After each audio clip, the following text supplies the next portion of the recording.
science only recognizes by Krishna's mercy. Yadi shaknoshi gachatvam atichanchal cheshtit itya uktva cha nijam karmasa chakar kutumbini.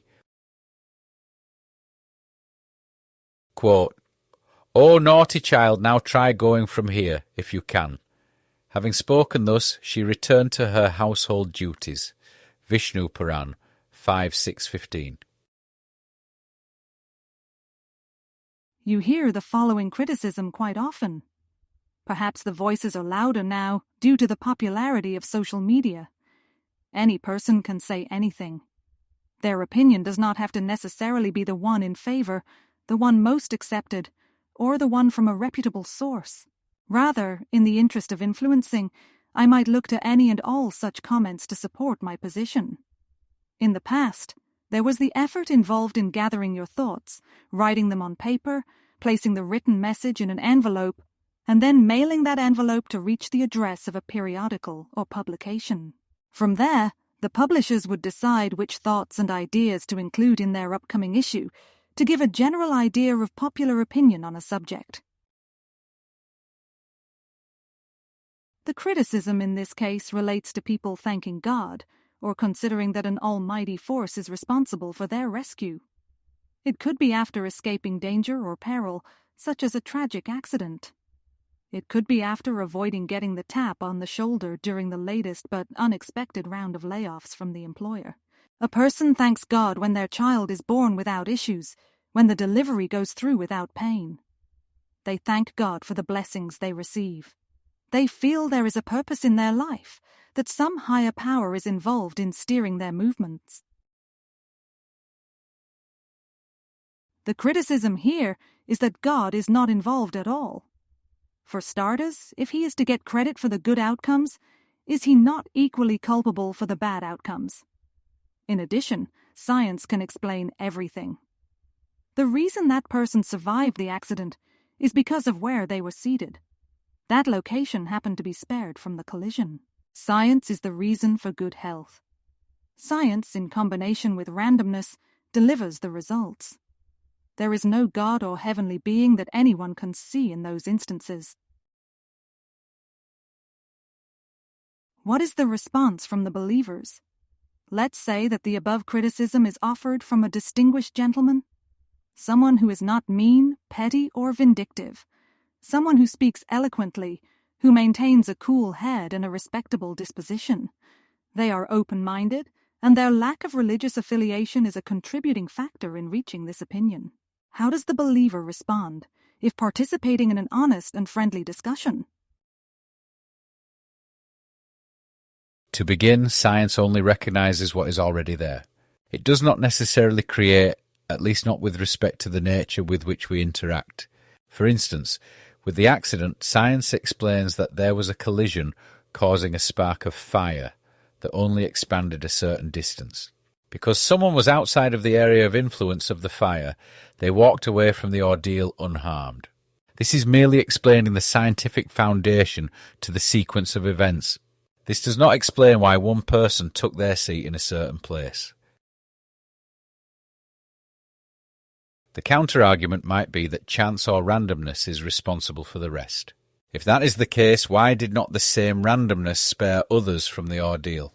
Why does randomness punish one person and reward another?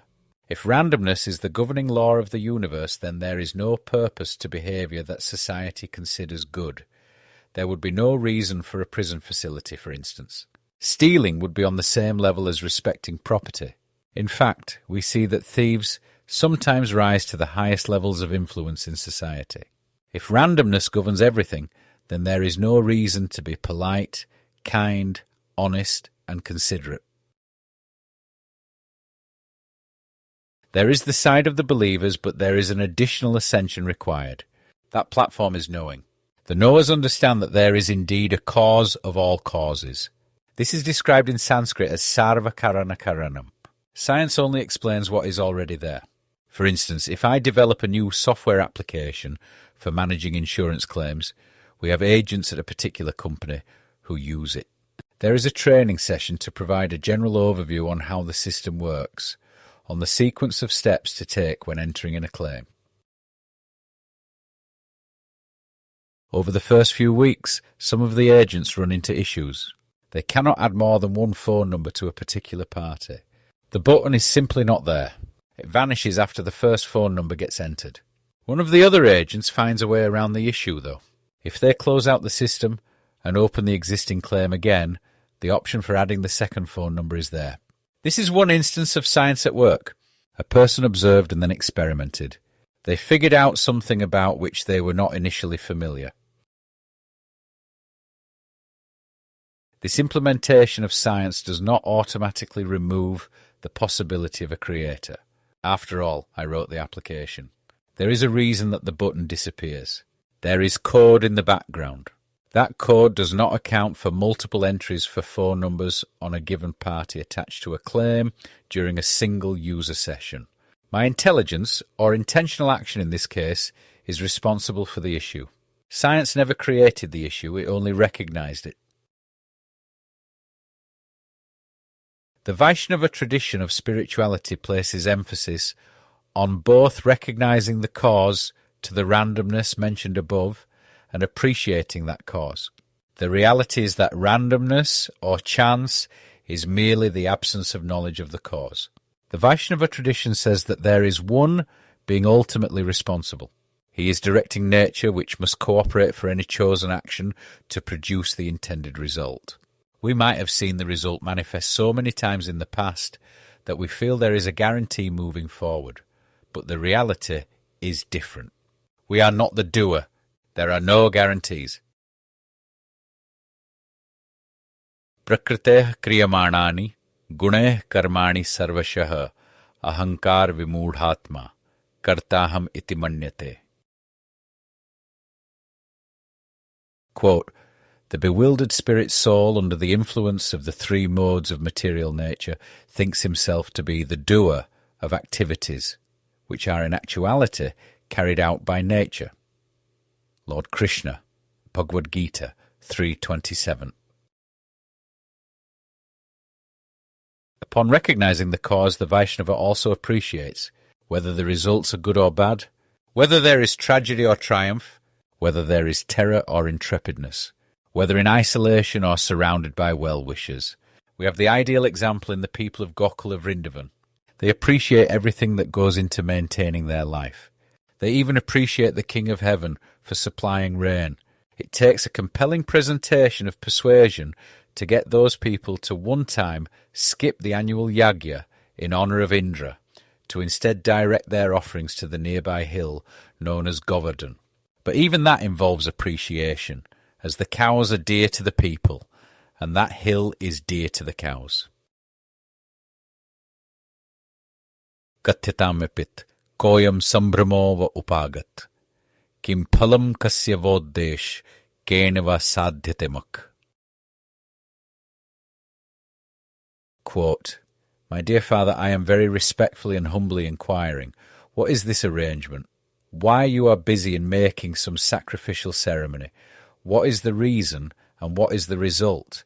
For whose benefit is it, and by what means will it be accomplished? Srimad Bhagavatam 10:24-3. The people even appreciate a grinding mortar. Vital to their food production, which always goes towards offering, it is also associated with their beloved Krishna. He is the jewel of Vrindavan and the wonderfully adored son of Mother Yashoda. She one time binds him to a mortar to try to keep him in place.